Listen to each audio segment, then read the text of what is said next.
Students, हमने already last lecture में advantages of accounting पढ़ा। समझ में आ रहा है? एडवांटेजेस ऑफ अकाउंटिंग, ठीक है। ये सारी चीज़ें हमने ऑलरेडी की। तो अब हमें पढ़ना पड़ेगा कि अकाउंटिंग के लिमिटेशंस क्या है। देखो, जिसके एडवांटेज होते हैं उसके लिमिटेशंस भी तो होते हैं। लिमिटेशंस यानी कमियाँ।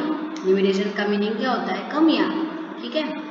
अब देखो, सबसे पहला लिमिटेशन, किसी कंपनी के पास एक एम्प्लॉय है, जैसे कि मैं आपको एक एग्जांपल देती हूँ।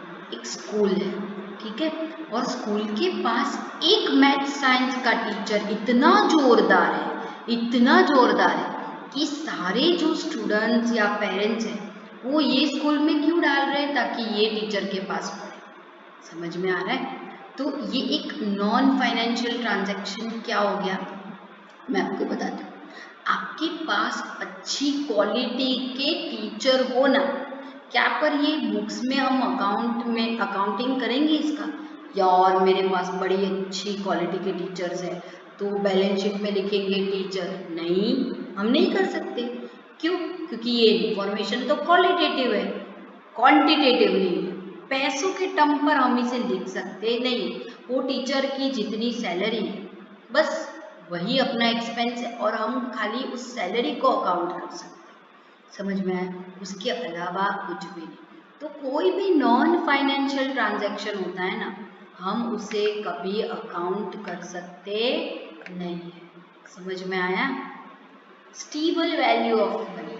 देखो, मैं आपको एक चीज समझाती हूँ। एक कंसेप्ट होता है time value of money.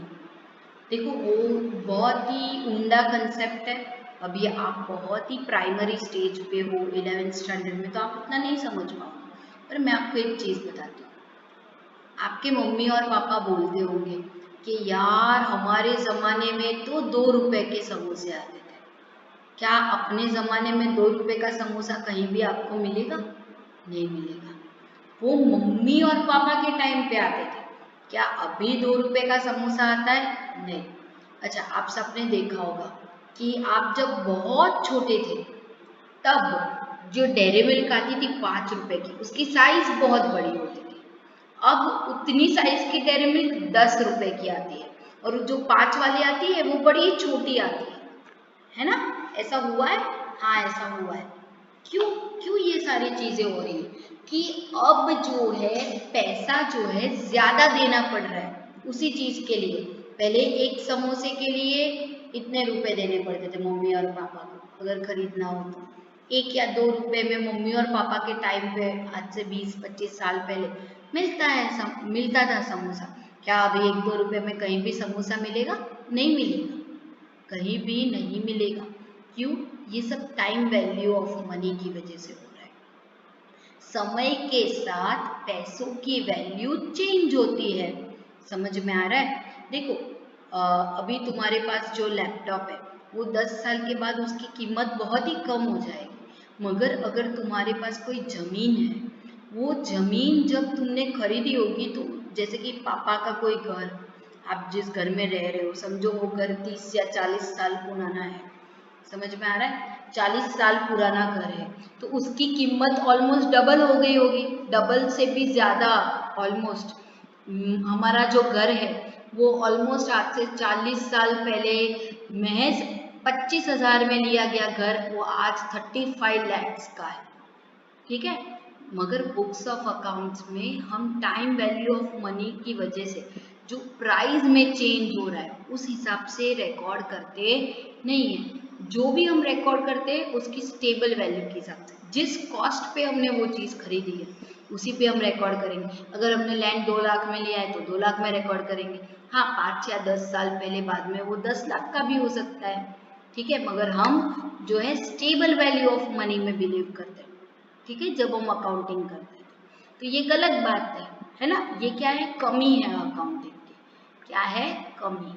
Historical transaction events, जो भी ट्रांजैक्शन मैंने आपको बता दिया कि सारी इंफॉर्मेशन हिस्टोरिकल होती है। ट्रांजैक्शन और इवेंट भी क्या होते हैं? हिस्टोरिकल होते हैं। उसकी हिस्टोरिकल कॉस्ट आपको मिल सकती है। पर आपकी करंट कॉस्ट आपको कभी भी फाइनेंशियल स्टेटमेंट्स अकाउंटिंग में मिल सकती नहीं। आज की तारीख में आपका जो फर्नीचर है उसकी क्या वैल्यू है, तो वो आप अगर बुक्स ऑफ अकाउंट्स में ढूंढने बैठोगे तो नहीं मिलेगा। ठीक है। अवॉइडेंस ऑफ मार्केट वैल्यू, देखो मीनिंग सेम ही हो रहा है। अभी मार्केट वैल्यू के हिसाब से होता तो फिर हिस्टोरिकल वैल्यू नहीं होती। समझ में आया? हिस्टोरिकल वैल्यू है इसीलिए मार्केट वैल्यू के हिसाब से नहीं है। समझ में आ रहा है? यूज ऑफ एस्टिमेट, जब हम अकाउंट्स करते हैं ना तो हर एक चीज का परफेक्ट वैल्यू हमें पता होता नहीं, तो हमें क्या करते हैं, एस्टिमेट लगाते हैं। क्या लगाते हैं? एस्टिमेट। एस्टिमेट हर चीज में जरूरी है ना। जब मम्मी खाना बनाती है तो हर एक चीज मेजर करके, मेजरिंग बाउल ऐसे लेके जो है मेजर करके 20 ml 30 ml करके बनाती है, नहीं, वो किससे कैसे बनाती है? अंदाज से, एस्टिमेट से। समझ में आ रहा है? एस्टिमेट की जरूरत हर जगह होती है। डुअल स्टैंडर्ड्स, डुअल स्टैंडर्ड्स किसे कहते हैं? देखो, एक ये चीज ना तुम्हें कहावतों में मिलेगी। हमारे में एक कहावत है, जो बोले उसके बोर बोले है ना बोर बेचाए। माने आप जितना बोलोगे ना उतना आपकी तरक्की होगी। और एक और कहावत है, न न बोलवामा नव गुण, माने नहीं बोलना सबसे अच्छी चीज है। ठीक है, ये दोनों कहावत गुजराती है। समझ में आ रहा है? मगर देखो दोनों कितनी कॉन्ट्राडिक्ट है। एक बोल रही है कि तुम्हें बोलना चाहिए, ठीक है, दूसरे में क्या बोला जा रहा है कि तुम्हें नहीं बोलना चाहिए, नहीं बोलना अच्छा होता है। तो अभी क्या करने का, बोलने का कि नहीं बोलने का? तो ये इसे डुअल स्टैंडर्ड कहते हैं। क्या कहते हैं? Dual standard. समझ में आ रहा है? तो ये डुअल स्टैंडर्ड्स जो है ना वो अकाउंटिंग में भी फॉलो होते हैं, तो ये उसकी कमी है। समझ में आ रहा है? अब हम आगे बढ़ेंगे।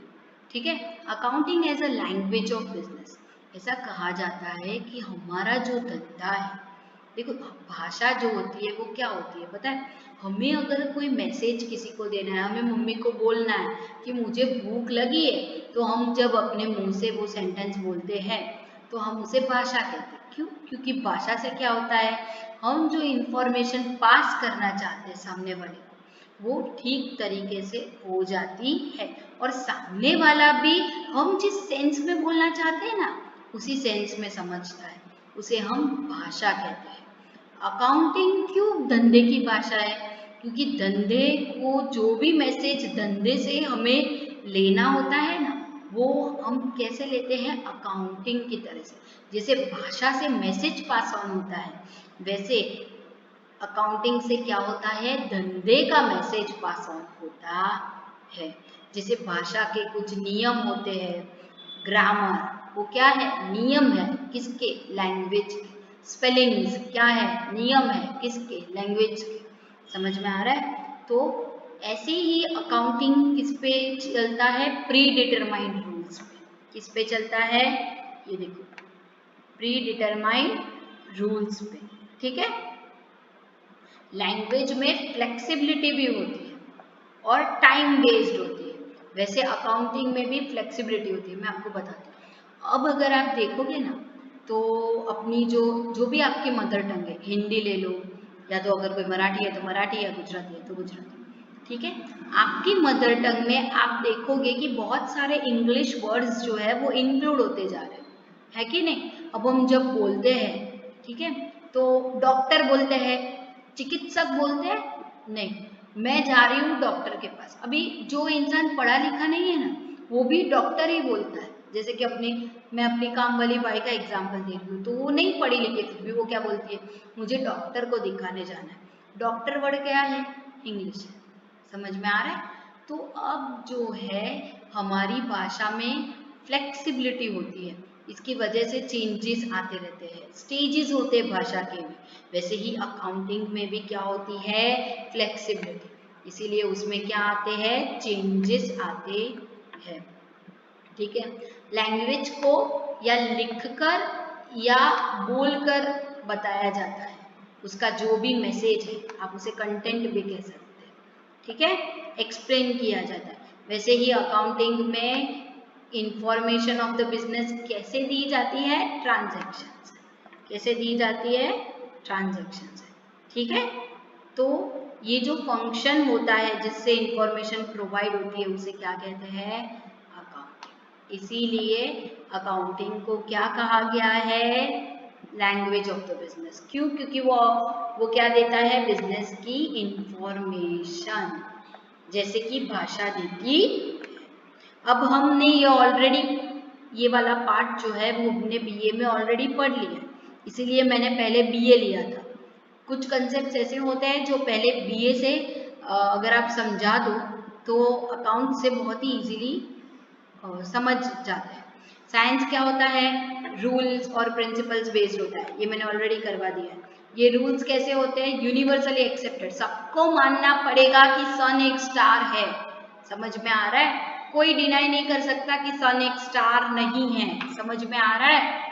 ठीक है, तो ये क्यों ऐसा हो रहा है? क्योंकि ये यूनिवर्सली एक्सेप्टेड है। अकाउंटिंग भी क्या है? साइंस है, उसके भी अपने रूल्स है जो कि यूनिवर्सली एक्सेप्टेड है, यानी सबने मान्य किए हैं। मगर वो कौन बना रहा है? Human beings. समझ में आया? Economic transaction of the business they are classified on accounting rules. Accounting rules हम आगे पढ़ेंगे, डेबिट क्रेडिट वगैरह। तो ये जो रूल्स है उसके बेसिस पे हम क्या करते हैं? ट्रांजैक्शन को क्लासिफाई करते हैं। तो ये चीज किसकी क्वालिटी है? साइंस की क्वालिटी। ठीक है, तो transaction to record transaction and individual skill is not required. देखो, किसी की कोई स्किल की जरूरत नहीं होती अकाउंटिंग लिखने में। अबे हमें लिखना है कि मैंने किसी को 500 रुपए की सैलरी दी, तो उसमें कोई अच्छी हैंडराइटिंग से लिखना है या कोई पेंटिंग है, जैसे कि पेंटिंग वगैरह, ऐसी किसी स्किल की जरूरत होती नहीं है। अकाउंटिंग कोई भी कर सकता है, कोई भी। Only rules are required. अगर तुम्हें रूल पता है तो तुम वो चीज आसानी से कर सकते हो। ठीक है, ठीक है। The process of preparation of accounts and it's results will remain the same. देखो, कोई भी बंदा अकाउंट्स बनाएगा उसका रिजल्ट सेम ही आएगा। जैसे 2+2 जो है, कोई पेंटर कर ले या मुकेश अंबानी कर ले या तो आपकी कोई टीचर कर ले, हमेशा 4 ही होगा। वैसे ही अकाउंटिंग का है, जो अभी आंसर आ रहा है वो सेम ही आएगा, फिर चाहे अकाउंटिंग किसी ने भी किया तो। इसीलिए अकाउंटिंग को क्या बोल सकते हैं? साइंस। अकाउंटिंग को हम आर्ट भी बोलते हैं। क्या बोलते हैं? आर्ट भी बोलते हैं। Accounting is mainly categorised into, देखो 3 प्रकार की अकाउंटिंग होती है, मैं आपको समझाती हूँ। फाइनेंशियल अकाउंटिंग, ये जो फाइनेंशियल अकाउंटिंग है ना, वो अपनी नॉर्मल बुक्स ऑफ अकाउंट्स होती है, पैसा आया गया, ठीक है, जिसका ऑडिट होता है। कौन करता है? Chartered accountant. समझ में आ रहा है? आपने चार्टर्ड अकाउंटेंट वर्ड सुना होगा। ठीक है, वो क्या करता है? ऑडिट करता है। किसका? ये फाइनेंशियल स्टेटमेंट का। फिर कॉस्ट अकाउंटिंग। कॉस्ट अकाउंटिंग क्या होता है? फैक्ट्री के कॉस्ट रिलेटेड अकाउंटिंग, उसको हम कॉस्ट अकाउंटिंग कहते हैं। ये कॉस्ट अकाउंटेंट करता है, आईसीडब्ल्यूए का मेंबर। जैसे चार्टर्ड अकाउंटेंट का आईसीएआई है, वैसे ये आईसीडब्ल्यूए का मेंबर, उसको कॉस्ट अकाउंटेंट बोलते हैं। जैसे चार्टर्ड अकाउंटेंट के एग्जाम्स होते हैं, वैसे कॉस्ट अकाउंटेंट के एग्जाम्स होते हैं। ठीक है, और होता है मैनेजमेंट अकाउंटिंग। मैनेजमेंट अकाउंटिंग में मैनेजमेंट रिलेटेड होता है। ठीक है, keeping the limitations of accounting in mind, a specific skill to prepare accounts is required. मगर अकाउंटिंग के कुछ लिमिटेशंस भी हैं, जैसे हमें आइडेंटिफाई करना पड़ता है कि कौन सा अकाउंटिंग के स्टैंडर्ड होते हैं।